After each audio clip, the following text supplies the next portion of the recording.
Zagreb is a treasure trove of architectural variety. The city has it all. A modern and lively city centre on the foundations of a 900-year-old history.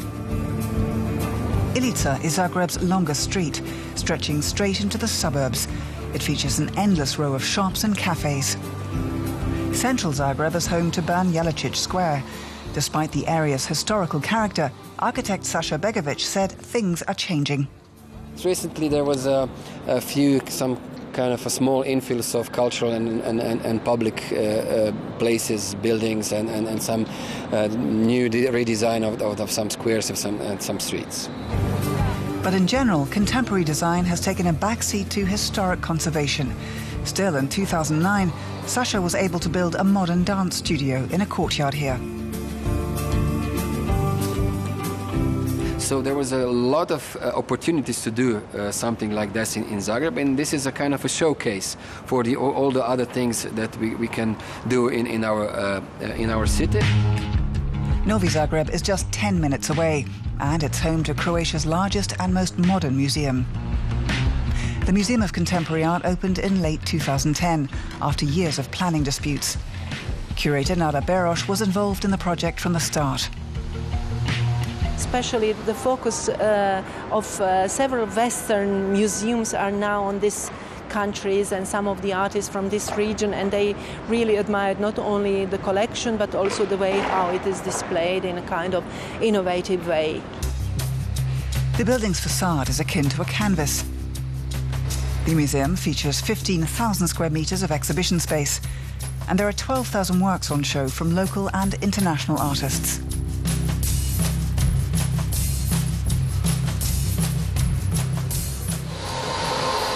People in Zagreb are fashion conscious, and the Ilica is the place to shop, see and be seen, especially on Saturday mornings.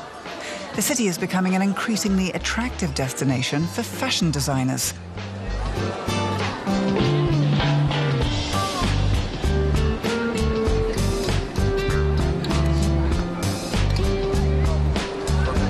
Luka Gubicic worked at Oscar de la Renta in New York. After a 7-year stint, he returned home. After so many years, I decided it would be the best for me maybe to come back and to contribute to Croatian design. And I think it's developing very nice in Croatia. But Luka says Zagreb lacks the kind of well-heeled customers he became accustomed to in New York. His silk and tulle creations aren't for the budget shopper. They run between 800 and 3,000 euros. One of the city's most iconic structures is the Regent Esplanade Hotel. During the 1920s, it served as accommodation for affluent passengers arriving on the Orient Express.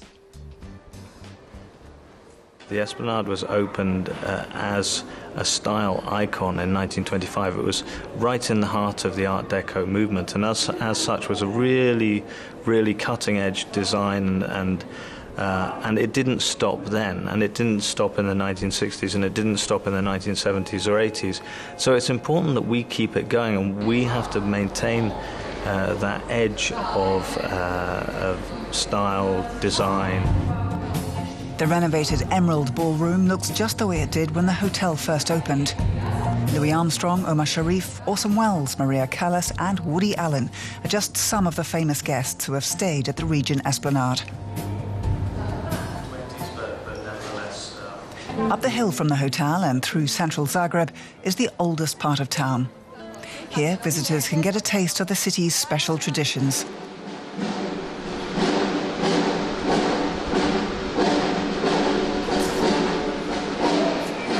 The Dolac market has been operating under these red umbrellas since 1926. Farmers set up their stands here every morning, and locals have nicknamed the market the Belly of Zagreb. The Croatian capital is a modern metropolis in the heart of Europe. But despite the hustle and bustle, it's also a place where visitors can sit back, relax, and enjoy the ambience.